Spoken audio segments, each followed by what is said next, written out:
Listo. Entonces, el día de hoy vamos a hablar sobre la fisiopatología de la insuficiencia cardíaca. El día de hoy han expuesto los diferentes temas sobre falla cardíaca y eso va a permitir aportar un poco más de lo que ya conocen. Entonces, vamos a pasar. Quiero saber si pueden ver cuando paso las diapositivas, por favor. ¿Ven esta segunda diapositiva de la fisiopatología? Sí, sí, sí, sí, doctora. Ya, perfecto. Entonces paso a grabar la clase.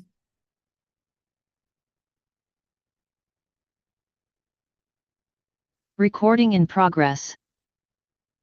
Para hablar de insuficiencia cardíaca es importante tener en cuenta algunos conceptos de manera clara, ¿no? Cuando hablamos de insuficiencia cardíaca, hablamos de un síndrome. ¿Qué es un síndrome? Es un conjunto de signos y síntomas. En la falla cardíaca hay daño funcional y hay daño estructural. Significa que hay daño anatómico. ¿Por qué? Porque se van a producir diferentes cambios en la anatomía del corazón. Esto va a afectar principalmente a dos fases importantes del ciclo cardíaco, a la sístole y a la diástole que vamos a hablar en unos momentos. Esto hay que recordar que estas dos fases se producen en el ventrículo del corazón. Al haber estos cambios van a producir incapacidad de un buen funcionamiento de parte del corazón, además de mantener un gasto cardíaco que es importante para mantener toda la función de nuestro organismo. Para hablar un poco, cuando hablamos de la falla cardíaca, es importante saber de que este es un síndrome que sí se presenta en todo el mundo, sobre todo a nivel de la población mundial, en más o menos hasta un 4% de la población mundial. Significa que este síndrome es muy frecuente y que demoramos en reconocerlo. Se va acercando más cuando ya empiezan a bordear edades como mayores de 65 años porque van a haber cambios propios del envejecimiento que van a ocasionar estos cambios a nivel de la funcionabilidad de estas fases del ciclo cardíaco. Además, es importante de que la falla cardíaca se produce mucho más en el varón que en la mujer. Pero una vez que la mujer llega a tener ya o pasa la menopausia, esto se vuelve uno a uno.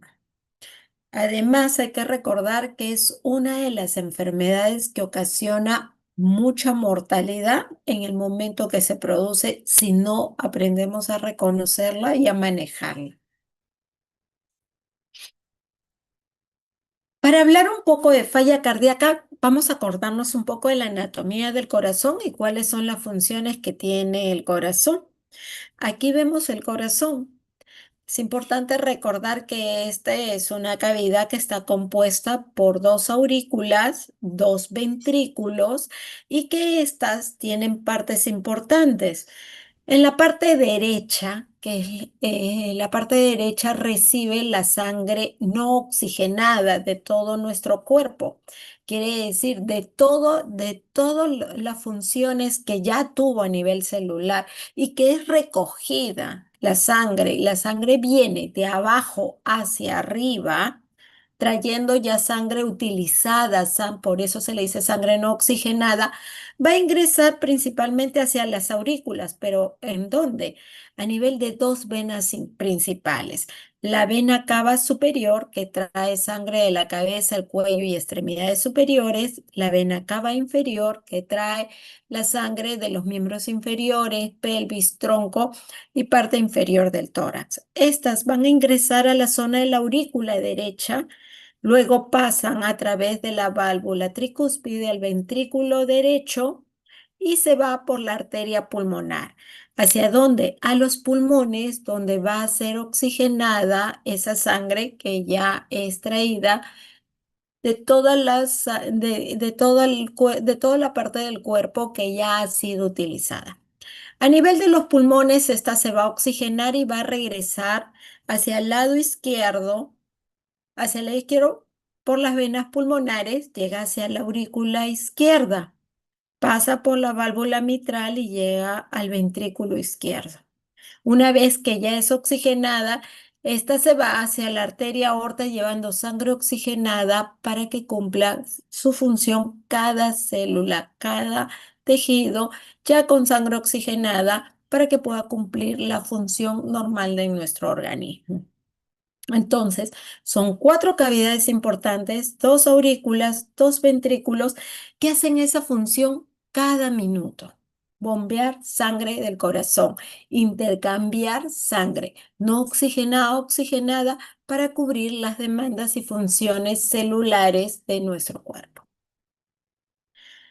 Pero cuando hablamos del corazón, no solamente hablamos corazón, sino sistema cardiovascular, que es corazón y vasos. Y esto tiene relación con muchos sistemas de mi cuerpo. Por ejemplo, con la parte respiratoria permite el intercambio gaseoso. Con el sistema nervioso hay una conexión importante por medio de los vasoreceptores y receptores que vamos a ver. Va a permitir regular tanto de manera aferente como eferente las funciones que voy a tener por medio de las vías simpáticas y parasimpáticas. Con el sistema endocrino va a permitir regular el transporte hormonal. Con el sistema locomotor va a permitir dar esos movimientos importantes en el impulso diario de ese corazón. En la parte digestiva también permite el transporte de nutrientes porque hay que pensar de que por medio de la sangre también llevamos nutrientes a todo nuestro organismo. Por medio del sistema inmunitario lleva una estrecha relación. El sistema renal permite llevar también una excreción de sustancias desechas que se han formado en mi organismo y también con la termorregulación. Entonces, ya entrando a la parte de falla cardíaca, vamos a hablar de las fases del ciclo cardíaco. Las fases del ciclo cardíaco son dos, sístole y diástole. Diástole es la parte pasiva y sístole es la parte activa. Vamos a poner un ejemplo muy sencillo para que me puedan entender. Todos en casa tienen una sala principal. Vamos a poner que la puerta de la calle da directo hacia su sala. La parte de fuera, la parte de la calle, vamos a poner que es la aurícula. Hay que recordar dos cosas importantes. La sístole y la diástole se producen a nivel de los ventrículos. Entonces, para que puedan generar esto una idea, un concepto dentro de sus cabecitas, vamos a poner que esa sala va a ser el ventrículo y que vamos a tener al costado de esa sala sus habitaciones. Entonces, la puerta de la calle es la aurícula, la sala el ventrículo y vamos a poner que hay dos habitaciones a los costados de la sala, una derecha y una izquierda. Una va a ser la arteria pulmonar y la otra la aorta. Empecemos para hablar de manera más práctica de la diástole. La diástole es la fase pasiva. La fase pasiva o la fase de llenado. Entonces, vamos a suponer que todos se encuentran en su sala. La parte de la calle es la aurícula y vamos a poner que en la calle o en la aurícula hay 1000 litros que quieren ingresar a la sala o al ventrículo. Para eso vamos a tener que abrir la puerta. ¿Cómo son las fases en el ciclo cardíaco? Cuando ustedes coloquen su estetoscopio, ustedes van a sentir dos sonidos. El famoso do-look. Do, que va a ser el cierre o el primer sonido, que es el cierre de la válvula mitral y tricuspidia, que quedan acá, la mitral y la tricuspidia al lado derecho y la mitral al lado izquierdo. Y cuando esta se cierra, van a dar el primer sonido, que es el famoso duc. Entonces, ese primer sonido no es más que el cierre de la válvula mitral y tricuspidia. Pero luego va a venir otro sonido, que es el loop. El loop es el cierre de la válvula aórtica y pulmonar. Pero resulta que estas dos válvulas no se cierran a la vez. Primero se cierra la aórtica y luego la pulmonar. Pero son tan rápidas en el cierre que muchas veces se sienten como un solo sonido. Luego, cuando ya vean patologías más adelante, se van a dar cuenta que hay un desdoblamiento del segundo ruido. Sobre todo lo vamos a escuchar al momento de la inspiración. Entonces, empecemos con la diástole. Para hablar de la diástole, quiero que se imaginen que hay 1000 litros fuera, en la calle, en la aurícula. Esos 1000 litros van a tener que entrar en la sala. Para eso ustedes abren la puertita. Una vez que entren esos 1000 litros, la diástole está formada por tres partes importantes: la relajación isovolumétrica, el llenado ventricular y la contracción auricular. ¿Qué es la relajación isovolumétrica? Y lo comparo con este ejemplo. Abren la puerta y lo primero que entra con fuerza son más o menos 700 mililitros de los 1000 litros que tengo afuera. Esa es la relajación isovolumétrica o llamado también llenado rápido. Luego va entrando un llenado, va entrando de esos 700. Faltan 300 afuera. Ingresan 200 mililitros, pero este es un llenado más lento. Esa segunda parte o fase se llama llenado lento o llenado ventricular. Quedan 100 afuera. Para que entren esos 100 que ya es menos, ¿qué hace la aurícula afuera?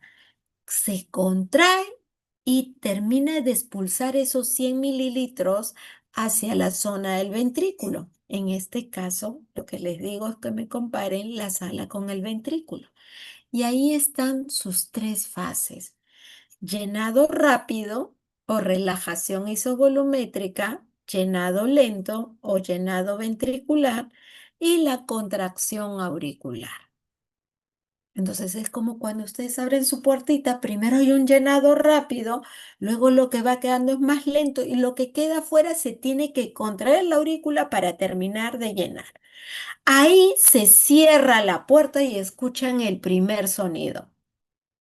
Ese primer sonido es el duc, es el cierre de la válvula mitral y tricuspide cuando ya pasaron al ventrículo y terminó la diástole. Ahora empezamos con la sístole, la parte activa. La sístole tiene dos partes: la contracción isovolumétrica y la eyección. Recuerden que estas dos fases ocurren en el ventrículo. Entonces, una vez que ya está en la sala, esto tiene que seguir un recorrido o en el ventrículo, como les había dicho. Tiene que dirigirse hacia la arteria pulmonar y tiene que dirigirse hacia la aorta. Entonces, lo que va a empezar es que las puertas de ambos lados, tanto de la aorta como de la pulmonar, van a empezar a abrirse. ¿Qué sucede con el ventrículo? El ventrículo se contrae, toma impulso para a eso se le llama contracción isovolumétrica. Todas las paredes del ventrículo se contraen. ¿Para qué? Para tomar fuerza, porque la segunda parte es la eyección. Quiere decir que tiene que expulsar la sangre tanto por la arteria pulmonar como por la aorta. Y una vez que la expulsa, se cierran esas válvulas. Ahí escuchan el segundo sonido, que es el loop, el cierre de la mitral, perdón, de la aórtica y de la pulmonar. La aórtica se cierra primero, antes que la pulmonar, solo por pequeños milisegundos y se escuchan tan cerquita que dan como un solo sonido. Cuando hay patologías podemos escuchar desdoblamiento del segundo ruido. Y ahí terminó la sístole. Entonces, el ciclo cardíaco consiste en dos fases: en sístole y en diástole. Y esto es lo que se hace cada segundo, cada minuto dentro de nuestros corazones. Entonces, ya hablando y Hablando ya sobre la fisiopatología y una vez que hemos ya entendido el ciclo cardíaco, va a ser más sencillo poderles explicar las insuficiencias cardíacas. Dentro de las insuficiencias cardíacas, como hemos hablado hace un momento, es un síndrome que va a alterar tanto el funcionamiento como la anatomía dentro del corazón. Y en la fisiopatología hay dos cosas principales: una falla cardíaca con fracción de eyección reducida y una falla cardíaca con una eyección conservada. Pero ¿qué cosa es la eyección? La eyección no es más que la salida de la sangre que sale del corazón por el ventrículo izquierdo. Lo normal es que sea entre 50, algunos textos mencionan 55 hasta 70 o 75%. Es lo normal, que salga ese porcentaje de sangre dentro de su corazón para que pueda fluir la sangre a todo su cuerpo y pueda llevar sangre oxigenada para cumplir sus funciones. Pero ¿qué sucede? Cuando se habla ya de una fracción de eyección reducida, menos del 50%. Entonces, estas pueden ocurrir en la fase sistólica o puede ocurrir en la fase diastólica. ¿Cómo así? Cuando hablamos de la falla cardíaca con eyección reducida, nosotros hemos dicho que la sístole o la fase del ciclo cardíaco es la parte activa. ¿Qué va a suceder? Lo mismo que hemos hablado hace un momento. La sístole lo que hay es una contracción de todo el ventrículo para poder expulsar la sangre, tanto por la aorta como por la pulmonar. Entonces, ¿qué va a ocurrir? Si el daño es en la sístole, lo que va a haber es una reducción en la contractibilidad del ventrículo izquierdo. Por tanto, como no se va a contraer, ¿qué es lo que va a hacer? Disminuye la fracción de eyección, es decir, la expulsión de la sangre por el ventrículo, cual principalmente es la del lado izquierdo.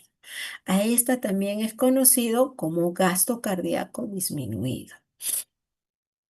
En la insuficiencia cardíaca, ¿con fracción de eyección conservada puede ocurrir? Sí, puede ocurrir. Puede resultar que yo pueda tener una contractibilidad adecuada. Pero ¿qué sucede? No tengo suficiente cantidad de sangre. Acá no está en el impulso que va a tomar para contraer el ventrículo, sino es que no tengo un buen llenado. Esto ocurre por eso en la diástole. Diástole es la fase pasiva o de llenado. Entonces, ¿qué pasa? Hay una disminución en el llenado ventricular y por tanto aumenta la presión para tratar de compensar. Aquí también se produce una disminución del gasto cardíaco. Dentro de la fisiopatología, cuando hablamos de gasto cardíaco, vamos a hablar de tres sistemas importantes, como es el sistema autónomo, el sistema de renina-angiotensina-aldosterona y de la hormona antidiurética. El sistema autónomo, vamos a ver principalmente el trabajo que realiza la norepinefrina. Sistema renina-angiotensina-aldosterona, vamos a hablar de la angiotensina 2 y de la aldosterona. Y de la hormona antidiurética, sobre todo de la retención de agua, que vamos a ir hablando de cada una de ellas en estos temas. Pero principalmente la norepinefrina y la angiotensina 2 van a influir en la poscarga.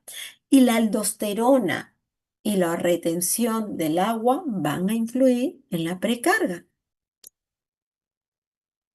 Hay que recordar que para que puedan desarrollarse esta falla cardíaca, ya vamos a hablar de la estructura, pero vamos a hablar principalmente del funcionamiento. ¿Qué sucede cuando nosotros tenemos una alteración a nivel del gasto cardíaco? Lo primero que va a actuar van a ser para avisar a nuestros cuerpos, van a actuar los receptores. ¿Y estos receptores dónde están? Estos receptores están a nivel del corazón y son de dos tipos, los quimio y los varoreceptores. Estos receptores van a permitir activar a dos sistemas que son muy importantes, al sistema simpático y al sistema parasimpático. ¿Qué hace el sistema parasimpático? Estas son las vías aferentes. ¿Y qué es lo que hace cuando activa al sistema simpático y parasimpático? Pues tiene que tratar de ver que tienen que dar una actividad. ¿Cómo así? Por medio de las vías eferentes, es decir, la respuesta de lo que se está produciendo, el sistema parasimpático lo que va a ocasionar cuando ya hay una alteración o un desarrollo en la falla cardíaca, lo primero que va a hacer es aumentar el ritmo cardíaco. Entonces, el paciente, por medio de la vía parasimpática, va a alterar el ritmo cardíaco.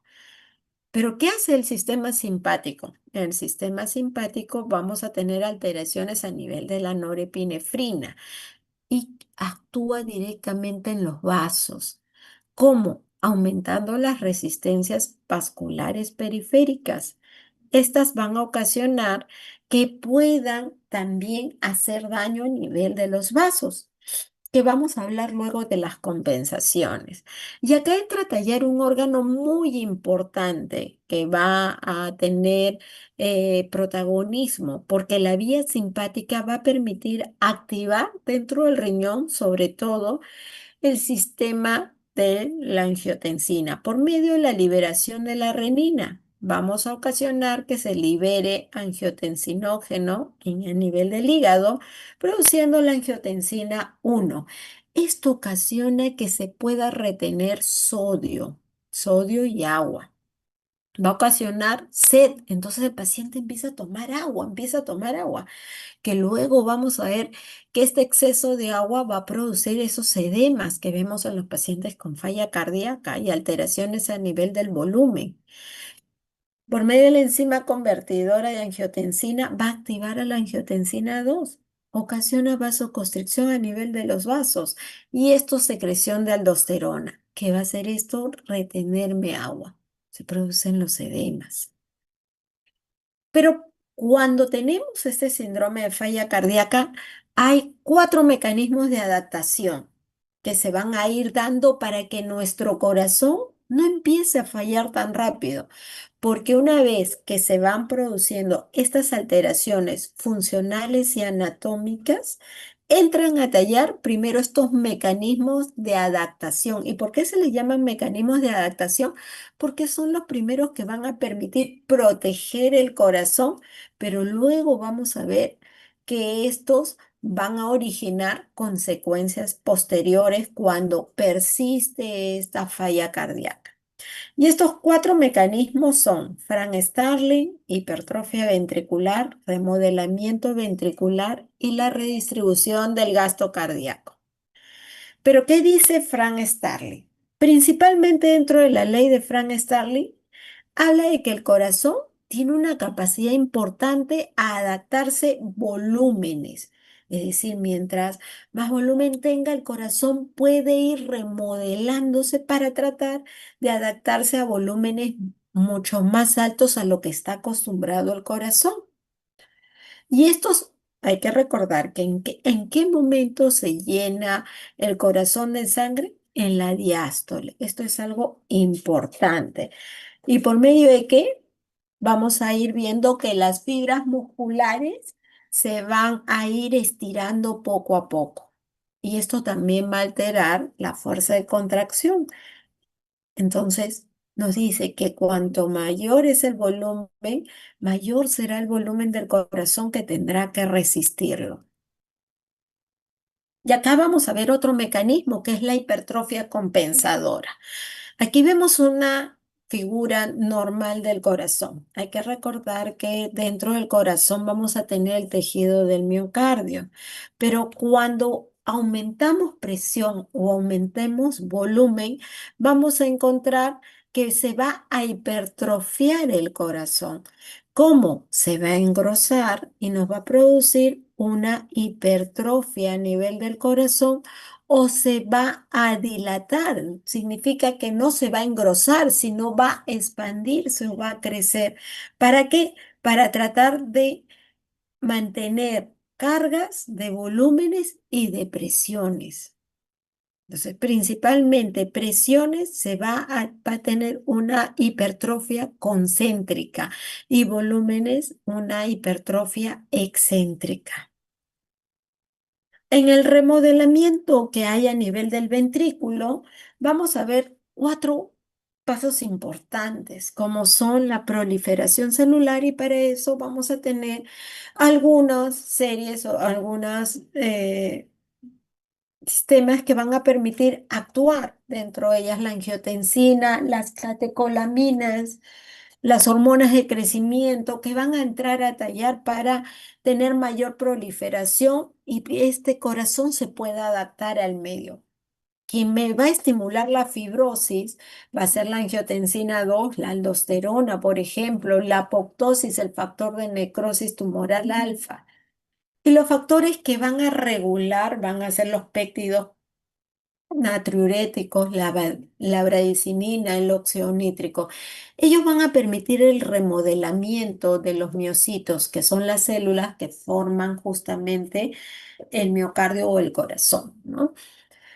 Pero así como hay una adaptación del tejido, también va a haber una redistribución a nivel del gasto. Y este gasto se va a ir dando, no solamente va a actuar acá el corazón, sino también la piel, el músculo, los riñones van a tratar de conservar el flujo sanguíneo para mantener el funcionamiento. Hay que recordar que los dos órganos importantes que permiten que nosotros dejemos de existir son dos. Si estos dejan de fallar, dejamos de existir. El cerebro y el corazón. El cerebro puede tener muerte, pero si ya el corazón deja de funcionar, ya no tenemos existencia. Entonces, para salvaguardar cuando tenemos algún tipo de daño, son los dos órganos principales que nuestro cuerpo trata de proteger hasta el final. Ahora, lo que hablábamos en un momento, lo que empieza como un mecanismo de compensación, luego va a tener consecuencias. Por ejemplo, en la falla cardíaca, cuando ya empiezan a activarse estos sistemas receptores y empiezan a haber una respuesta del sistema simpático, el sistema parasimpático, del riñón con el sistema renina-angiotensina, vamos a ver algunos. Por ejemplo, se empieza a retener sal y el agua. Al inicio, lo que va a hacer es aumentar la precarga, es decir, el volumen que va a ingresar al corazón. Pero cuando esto ya se va haciendo crónico y se va haciendo de manera diaria, ¿cuál va a ser el efecto? El corazón ya pierde esa capacidad de dejar que aumente más y más volumen, ya perdió la adaptación. La consecuencia va a ser de que se va a congestionar, el paciente va a sentir ahogo y lo va a manifestar por medio de la disnea. El paciente empieza a sentir esa sensación o falta de aire. En la vasoconstricción que realiza al inicio va a permitir mantener las presiones a nivel de los vasos sanguíneos, pero luego esas presiones van a aumentar y van a alterar la estructura y la funcionabilidad a nivel del corazón. En la estimulación simpática que aumenta la frecuencia cardíaca para tratar de mantener y salvaguardar la función y la eyección, luego eso haciéndose de manera continua va a hacer de que el corazón se estrese y se libere diferentes sustancias y trabaje más de lo que debería trabajar. Vamos a ir teniendo un deterioro con respecto a la función y así muchos de los mecanismos compensatorios van a llegar a tener consecuencias tardías cuando esto se produce siempre.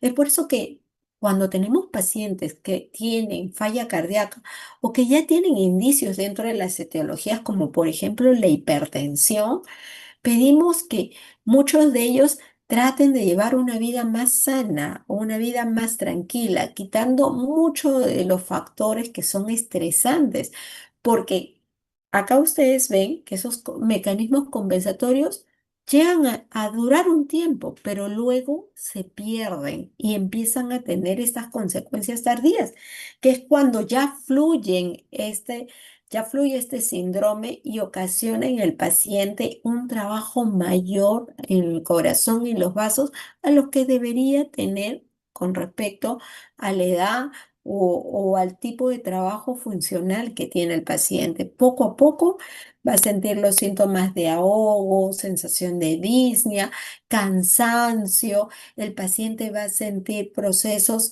inclusive inmunológicos, disminuyen las defensas dentro de la actividad que tiene el paciente, ¿no? Esto para mostrarle algunos tipos de receptores que se producen, que trabajan tanto con el sistema simpático y parasimpático junto con el corazón, ¿no? Tanto en la frecuencia, en el ritmo, en la estimulación del nódulo auriculoventricular, las liberaciones de la hormona antidiurética. Acá para mí es una parte importante.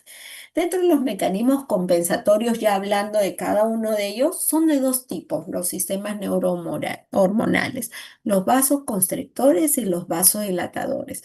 Pero ¿quién es el principal neurohormonal vasoconstrictor? Mecanismo compensador es el sistema nervioso simpático. Este sistema nervioso simpático permite disminuir la capacidad del bombeo cuando se está produciendo esta alteración a nivel del corazón. ¿Para qué? Para disminuir el gasto cardíaco que tiene y pueda disminuir la presión arterial. ¿No? Esta disminución de la presión arterial, ¿qué va a hacer en el paciente? ¿Qué va a hacer el sistema nervioso simpático cuando se genera esto por la enfermedad de la falla cardíaca? Pues lo que va a hacer es que estimula los vasoreceptores que quedan a nivel del arco aórtico y aumentan la actividad simpática. ¿Para qué? Aumentando la frecuencia cardíaca y aumentando la presión arterial, porque dentro de esta falla cardíaca van a originar justamente que el bombeo del corazón y ocasione una disminución del gasto cardíaco. Entonces, ¿qué va a hacer el sistema nervioso simpático? Va a aumentar su poder y va a ocasionar taquicardia en el paciente para tratar de mejorar ese gasto cardíaco y aumento en la presión arterial. Tiene algunos receptores, como son los beta uno y los beta 2 principalmente, que son los que van a originar respuestas positivas, aumentando la frecuencia cardíaca y mejorando el funcionamiento a nivel del corazón. ¿Cuál es el otro sistema importante compensador? Es el sistema renina-angiotensina-aldosterona, donde se producen principalmente a nivel de las células justaglomerulares. Estas van a actuar sobre todo a nivel de la mácula densa los túbulos distales, y se van a activar de dos maneras, por medio de dos vías. Una vía que es proteolítica y una que es no proteolítica, principalmente ¿para qué? Para tratar de mantener agua y sal, que al inicio va a permitir mejorar ese gasto cardíaco, porque cuando tenemos esta falla cardíaca, lo que hace es una disminución del gasto cardíaco. Pues el sistema renina-angiotensina-aldosterona va a mejorar por medio de la retención de sal y agua, va a mejorar este gasto cardíaco, pero como hemos visto posteriormente, estos sistemas se van a ir perdiendo. El sistema renina-angiotensina-aldosterona, vamos a ver que sobre todo a nivel de las células justaglomerulares va a permitir secretar renina y va a ocasionar que el hígado produzca angiotensinógena. Esta a su vez produce angiotensina 1 por medio del sistema ECA, va a producir angiotensina 2, va a actuar a nivel de los vasos ocasionando vasoconstricción. Va a ocasionar que estos puedan producir una inflamación y a la vez puedan formar diferentes cambios a niveles de los tejidos como fibrosis, aumentando la presión arterial porque en muchos de estos casos estas fallas cardíacas va a ocasionar de que este gasto cardíaco que se presenta en la falla cardíaca disminuya. ¿Qué hace ello? que el sistema renina-angiotensina-aldosterona puede aumentar la presión arterial por medio de la retención de agua y sal y aumenta este gasto cardíaco. Cuando esto persiste, hay una remodelación. Esa remodelación va a permitir que pueda adaptarse este corazón. Hay remodelación a nivel de estas fibras, tratando de compensar ese aumento con respecto al gasto cardíaco, ¿no? Pero luego esto se va a ir perdiendo y esto va a ocasionar posteriormente que estos mecanismos de compensación se vayan perdiendo con una pérdida en las presiones arteriales. Así como hay mecanismos vasoconstrictores, hay mecanismos vasodilatadores. Principalmente los péptidos natriuréticos. Son dos, el péptido atrial natriurético y el péptido cerebral natriurético. El atrial natriurético actúa a nivel de las aurículas y el péptido cerebral natriurético va a actuar sobre todo a nivel del cerebro y los ventrículos. Pero, ¿cuál es la función principal que tienen? Es que ambos van a actuar a nivel del riñón, del glomérulo y túbulo colector del riñón. ¿Para qué?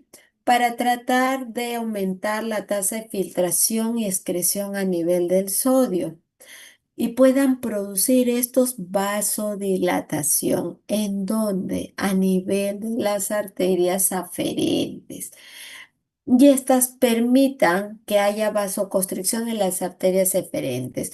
Principalmente traten de mantener ese gasto cardíaco, dilatando las aferentes y vasoconstriyendo las eferentes. Son muy importantes. Para nosotros es un buen marcador cuando sospechamos de un paciente de falla cardíaca. Nosotros personalmente utilizamos el péptido cerebral natriurético que es producido por el cerebro y los ventrículos. Y cuando el paciente tiene falla cardíaca que viene por congestión, por disnea, edema en miembros inferiores, incurgitación yugular, aparición de ruidos, etc., nosotros ya venimos sospechando el péptido cerebral natriurético, que es un marcador para nosotros, salen con valores muy altos, 15.000, 20.000, 30.000, 40.000. Nos indica, es un buen marcador porque se produce como un mecanismo compensador que es secretado en ese momento que el paciente tiene justamente esta alteración en la falla cardíaca. Es un buen marcador para nosotros para decirnos sí, pero resulta que también se eleva cuando el paciente tiene una alteración renal, porque actúa justamente, sobre todo en los pacientes con fallas renales crónicas severas también, pero cuando ocurre el síndrome de falla cardíaca, sus valores son muy, muy altos. Aquí tenemos el pecteo natriurético, principalmente los más usados son el pecteo natriurético atrial y el cerebral. Uno actúa el atrial a nivel de las aurículas y el cerebral a nivel de los ventrículos. Pero principalmente la estimulación, el pecteo natriurético atrial, es sobre todo en las aurículas. ¿Qué es lo que hace? Las distiende. El pecteo natriurético cerebral que actúa en los ventrículos, sobre todo va a estimular a la sobrecarga de presión y a un mayor volumen ventricular. Va a permitir sobre todo ese remodelamiento que va a ir adaptándose en el corazón. Hay otras dos, las de tipo C y D, menos utilizadas, que se producen a nivel del riñón pulmón. Y el otro que lo produce el veneno de serpiente de mama verde. No lo tenemos, pero sí es necesario informarlo, pero no, nosotros no lo utilizamos, no es de mucho uso. Otro de los mecanismos compensatorios vasodilatadores importantes, no podemos olvidarnos que siempre está presente en nuestro organismo las prostaglandinas y el óxido nítrico. Y dentro de las prostaglandinas, las principales, vamos a hablar de la E2 y de la I2. Estas, además de permitir las vasodilataciones a nivel de los vasos, van a ocasionar que permitan regular justamente este gasto cardíaco. Ambas, al igual que el óxido nítrico, estas van a permitir la vasodilatación, pero también la estimulación de citotoxinas, como por ejemplo el factor de necrosis tumoral. Importante recordar que no solamente va a ocurrir la vasoconstricción, sino la vasodilatación va a permitir mantener el equilibrio para que se pueda producir o no descompensar sobre todo este gasto cardíaco que se produce dentro del corazón. Entonces, para tratar de equilibrar, vamos a tener mecanismos compensadores, vasoconstrictores y vasodilatadores. Y la última y no menos importante, la adrenomedulina, que se produce a nivel de la glándula suprarrenal, a nivel del riñón, del corazón y vasos sanguíneos, sobre todo en estados inflamatorios. También actúan o tienen efecto vasodilatador, sobre todo a nivel de las arterias coronarias, que es una parte importante dentro del corazón, sobre todo cuando tenemos esta falla cardíaca. Dos teorías importantes para ir conversando. Una es la de Underfield y la otra es la de Overfield, pero principalmente, y por eso le he puesto con letras rojitas, la de Underfield va a producir un edema nefrótico. ¿Y cómo es un edema nefrótico? Un edema nefrótico es un edema de anasarca, donde tiene el paciente un aumento de volumen en miembros inferiores, en la zona de la pelvis, en la zona del abdomen. El paciente está muy hinchadito en donde nos habla que hay una retención de sodio. ¿Por qué? Porque hay una pérdida continua de proteínas. Cuando hablamos de edemas, es importante recordar tanto de dos presiones importantes, la hidrostática y la oncótica. La oncótica es la presión que está en los vasos y la hidrostática está por fuera. Entonces, cuando tenemos una caída de presión a nivel de los vasos, que es la oncótica, hay que recordar que por ahí pasa la sangre, pasa el plasma, hay una pérdida que se va hacia la zona, hacia afuera, hacia la parte intersticial, pues se va perdiendo proteínas y junto con ellas se va perdiendo también el agua, porque esta llega a ser un soluto y que va a ocasionar un aumento de volumen. Un aumento de volumen junto con ellos, una mayor secreción con respecto al aumento en la secreción de la renina y aldosterona. Va a tratar de haber una compensación. ¿Y qué dice la teoría de Overfield? La teoría de Overfield nos habla de que hay un defecto principalmente a nivel de las zonas del riñón. Hay que recordar que el riñón está formado principalmente por glomérulos y los túbulos. Ellos son, hay que recordar que la nefrona es la unidad principal del riñón y esta está formada por glomérulos y por túbulos.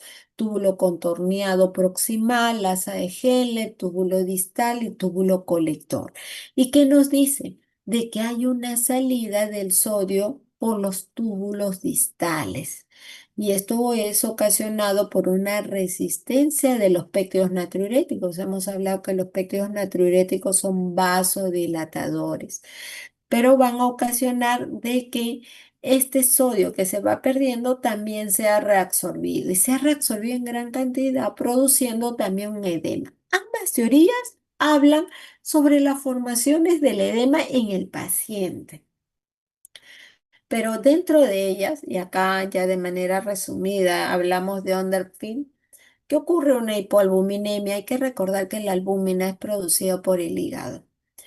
Pero aquí, cuando tenemos ya un daño renal, hay un daño que es producido y acá interviene mucho el riñón, vamos a ir teniendo una pérdida importante y entran a tallar los mecanismos de compensación, reteniendo agua y sal donde el paciente va a ir presentando edema justo por un problema cardíaco, ¿no? Ambas teorías tratan de explicar justamente el edema.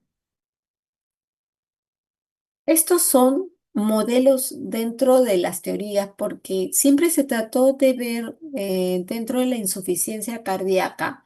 Nosotros vamos a tener la insuficiencia cardíaca, si hablamos de tiempo dentro de las clasificaciones, vamos a hablar de agudas y crónicas.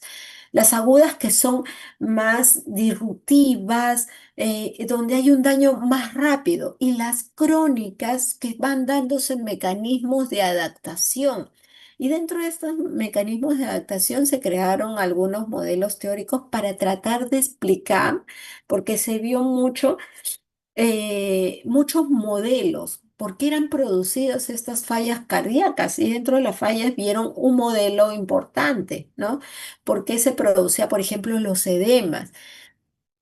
Y explicando ambas teorías, tanto la de Overfield como la de Underfield, se veía que dentro de ellas el edema era producido, había una conexión entre el corazón y el riñón.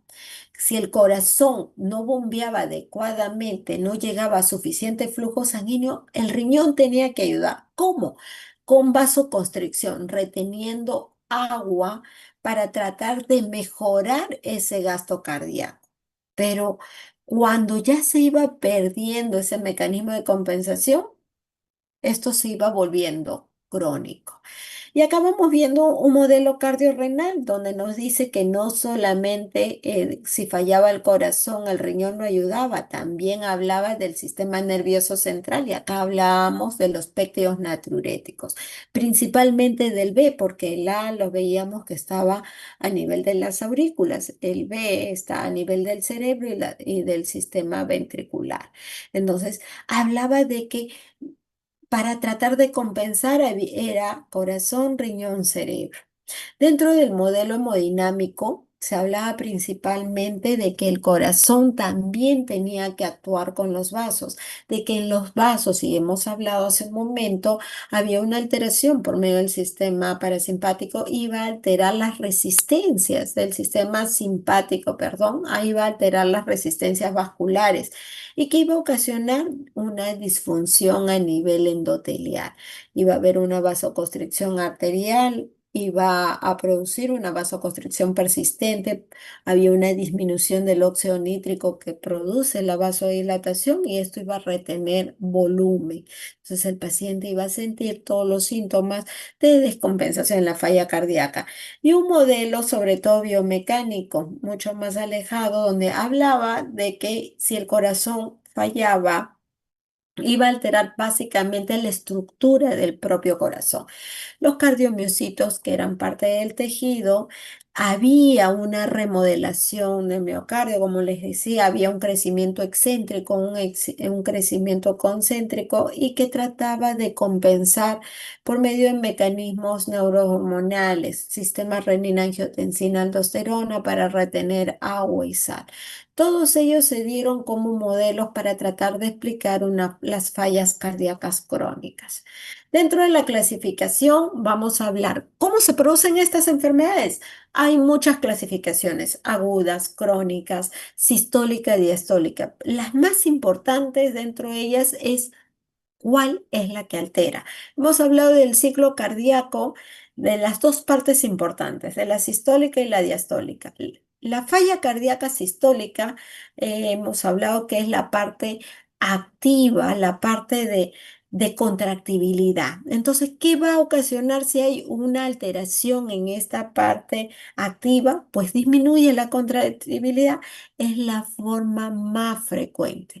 El 70% de casos de pacientes que llegan a una emergencia es porque tiene una falla cardíaca sistólica. ¿Y por qué se caracteriza? Porque tiene una hipertrofia excéntrica. ¿Qué quiere decir? Excéntrica, dilatación. Dilatación. Esto es por una sobrecarga de volúmenes. ¿Y acá qué vamos a escuchar clínicamente? Pues el tercer ruido. Y el tercer ruido lo vamos a escuchar en la fase principal, sobre todo en la fase de diástole. El tercer ruido vamos a escuchar que no es más que el golpe que da dentro de las paredes en una pared ventricular remodelada. Ese es el tercer ruido que vamos a escuchar.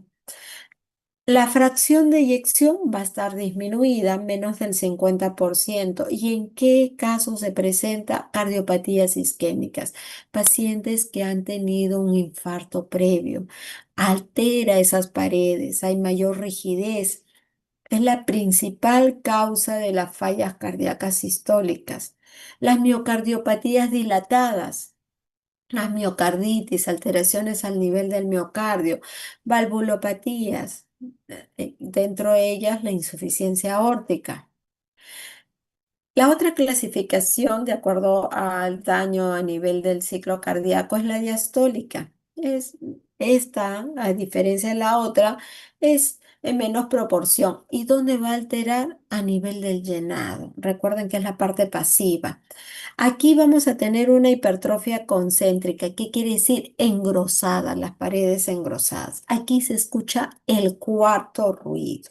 El cuarto ruido. El cuarto ruido se da en la fase diastólica a nivel de la contracción auricular. Le dije que había tres fases, que era la relajación isovolumétrica, el llenado ventricular y la contracción auricular. Justo ahí se da esta alteración. Por tanto, vamos a escuchar ese cuarto ruido. La fracción de eyección acá está preservada, más del 50%. ¿Y en quienes se produce? Pacientes con hipertensión arterial. ¿Sí? Pacientes con hipertensión arterial. Muchas veces vamos a tener que las fallas cardíacas pueden ser de dos, pueden venir doble, quiere decir falla cardíaca diastólica y sistólica. Además, hay miocardiopatías, también se presentan las miocardiopatías hipertróficas y restrictivas y valvulopatías como estenosis aórtica. Aquí vamos a ver la clasificación de las fallas cardíacas, sobre todo en diástole, en sístole, las que están afectadas en sístole y las que están afectadas en diástole. En la clasificación por gasto cardíaco vamos a tener fallas cardíacas de gasto cardíaco disminuido y fallas cardíacas de gasto cardíaco elevado. En las de gasto cardíaco disminuido vamos a tener principalmente aquellas que tienen menos cantidad de volumen. Vamos a encontrar pacientes con alteración a nivel de los pulsos. Nosotros ponemos los tres deditos a nivel de la arteria radial. Vamos a escuchar pulsos más bajitos. Las manos y pies están frías porque hay disminución del gasto cardíaco. Se producen más en cardiopatías isquémicas, es decir, en pacientes que han tenido infarto previo, hipertensión arterial. Hay congestión, si es, y acá no acá vamos a ver que puede ser las de gasto cardíaco se ocurren en el lado izquierdo, van a afectar sobre todo la zona pulmonar y las derechas sobre todo sistémicas. En las fallas cardíacas de aumento de gasto cardíaco vamos a encontrar en cambio, los pulsos más fuertes, que son los pulsos hipercinéticos o pulso célero, saltón. Las manos y los pies van a estar calientes porque el gasto cardíaco está aumentado. Se puede producir en pacientes que están embarazadas, pueden tener una pequeña falla cardíaca porque hay aumento del gasto cardíaco. Hay en la anemia, en la tirotoxicosis, en enfermedades de beriberi. Y la clínica va a ser igual que en la falla cardíaca clásica. Acá vamos a ver las clasificaciones izquierda-derecha. En la falla cardíaca izquierda, que es la forma más frecuente si hablamos de entre izquierda o derecha, es la forma más frecuente de la falla cardíaca, vamos a ver que va a tener un paciente con presión capilar pulmonar aumentada. Por tanto, si hay presión capilar aumentada, vamos a tener mayor congestión pulmonar. Disney, el paciente va a empezar a sentir sensación de falta de aire. Es el primer síntoma.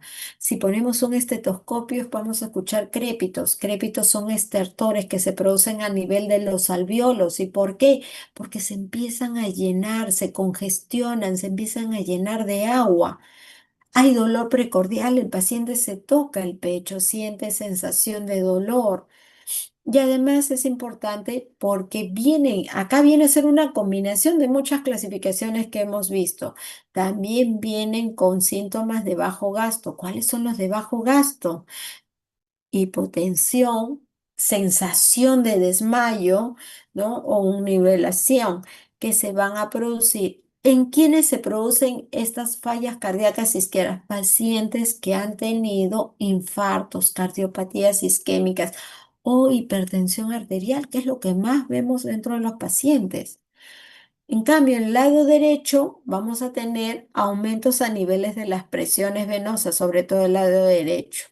Hay congestión, el paciente acá está edematizado. Y acá hablábamos de las teorías del edema. Vamos a encontrarle hepatomegalia. ¿Y por qué? Porque del lado derecho vamos a ver que hay una congestión del lado derecho. Las venas traen sangre de abajo hacia arriba. ¿Y qué va a ocasionar? El hígado me lo llenan de sangre. Vamos a encontrar hepatomegalia porque está lleno de sangre, está congestivo. Por tanto, el hígado crece y vamos a tocar un hígado grande. Inclusive, cuando ya hay cantidad de congestión, estas pasan al tercer espacio y pasan ¿a dónde? Al abdomen, ocasionando ascitis, hacia la zona superior, en las venas yugulares, ocasionando ingurgitación yugular. Y si colocamos la manito en esta zona que hacemos el reflujo hepatoyugular, es colocar la mano hacia adentro y hacia arriba, vamos a sentir y percibir un hígado grande y vamos a ver los vasos de la vena yugular dilatadas e ingurgitadas. Ya para ir acabando, cuando hablamos de clasificaciones cardiovasculares, vamos a ver cuáles son las principales causas, como les dije por la tarde. Las principales causas: hipertensión, isquemias, pacientes que ya vienen con una historia de un corazón infartado o una miocardiopatía que pudo ser por causa inmunológica, por causa sistémica o alteración en en las válvulas, que son las valvulopatías, hipertensión. Nosotros ya tenemos que crear en nuestra cabecita que esos pacientes van a tener falla cardíaca. ¿Y por qué? Porque ya teniendo una alteración tanto en la estructura o anatomía, en los infartos, por ejemplo, o las valvulopatías, o en la funcionabilidad, las miocardiopatías dilatadas, la hipertensión que provocan remodelaciones, vamos a ver que estas alteran dos cosas importantes que son las partes importantes: el gasto cardíaco, la pre y la postcarga. La disminución en la contractibilidad, y cuando disminuye la contractibilidad del corazón, no se contrae adecuadamente para poder estimular el bombeo de la sangre. Y esa remodelación ventricular que hemos hablado, que son los mecanismos de compensación, lo que va a ocurrir es una disminución del gasto cardíaco. Cuando ya disminuye el gasto cardíaco, vamos a tener ya los primeros signos. Disminución a nivel del volumen, el paciente se va a sentir con sensación de ahogo, cansado, no va a poder respirar, suda, hay edema, empieza a hincharse o puede tener aumento en la micción y vamos a desarrollar la falla cardíaca. Y esta falla cardíaca puede ser principalmente las más conocidas, derecha e izquierda. Si en la derecha, ingurgitación yugular, reflujo hepatoyugular, edema, citis, hepatomegalia. O desarrollo la izquierda, con disnea, ortognia, la sensación de no poderse poner echado totalmente, porque tiene que utilizar almohadas para poder sentirse cómodo y poder respirar. La disnea paroxística nocturna, el paciente está dormido y durante la noche se levanta preocupado, hay hipovolemia, cianótico porque ya no puede respirar, mareo, fatiga. Acá entran a tallar los mecanismos compensadores, como hemos hablado del sistema nervioso simpático, los hormonales, hemodinámicos. ¿Qué sucede cuando estos empiezan a compensar y no doy solución a esta falla cardíaca? Ya tengo una falla cardíaca crónica. Los criterios de Framingham, lo que me conversaron durante la tarde. Hay criterios mayores y criterios menores. Para considerar falla cardíaca o dos mayores, tengo que tener dos criterios mayores o uno mayor y dos menores para poder considerar que ese paciente tiene falla cardíaca. ¿Y cuáles son los mayores? La presión venosa yugular más de 16 centímetros, reflujo hepatoyugular positivo, edema agudo de pulmón, disnea paroxística nocturna, estertores o crepitantes, cardiomegalia, ingurgitación yugular, ritmo de galope. Criterios menores: edema en miembros inferiores, tos nocturna, disnea de esfuerzo, hepatomegalia, derrame pleural, taquicardia más de 100 20 por frecuencia dentro de los latidos por minuto. Hay una clasificación muy importante para considerar al paciente en qué estado va. Si siendo el grado 1 el asintomático y siendo el grado 4 que ya provoca, esta clasificación se hace en base a la disnea, el paciente cómo se siente, cómo llega el paciente a llegar a un grado 4, ¿no? Cuando son los síntomas y esto lo va haciendo en la actividad diaria. En la clase 1 el paciente hace sus actividades, va el adulto mayor o el paciente va a su trabajo normalmente, puede caminar cuadras, pero cuando ya se va haciendo efectiva esta remodelación y esta alteración en la funcionabilidad, el paciente empieza a experimentar síntomas, como ya se empieza a cansar, ya empieza a sentir esa falta de aire, ya siente dificultad para poder llegar a hacer tramos grandes. Y esto se va a ir perdiendo hasta llegar a una disnea o una sensación de debilidad o una sensación de desasosiego al reposo. Ya se siente cansado, con falta de aire, no tolera el decúbito. Ese es el grado 4 y esa clasificación es muy buena para poder saber en qué estado va el paciente y aquí en qué hemos llegado, qué ha llegado el paciente y qué estamos atendiendo, ¿no? Acá dentro de la insuficiencia cardíaca, los estadios de ALDE, donde vamos a ver que factores de riesgo importantes para este desarrollo, la hipertensión, la obesidad, los antecedentes familiares, sobre todo de hipertensión arterial. En el estadio B, vamos a ver que, si bien es cierto, estadio A, papá, mamá, han tenido hipertensión, obesidad, son pacientes que han tenido algún problema cardiovascular. Ya estoy en estadio A, pero si a eso sumo mi vida sedentaria, mi consumo aumentado de sal, licor, tabaco, cigarro, ya tengo daño estructural. El estadio B es daño estructural sin síntomas. ¿Quiénes los dan? Los infartos, las valvulopatías, la fracción de eyección disminuida. En el estadio D ya tengo daño estructural a nivel del corazón con síntomas de falla cardíaca. Tengo disnea severa, me falta el aire ya al reposo, ya estoy llegando a tener a pequeños esfuerzos en el estadio C. Y en el estadio D ya tengo una disnea al reposo, donde ya tengo falla cardíaca severa, donde mis mecanismos de compensación ya fallaron. Esta es una falla cardíaca avanzada. Listo, chicos.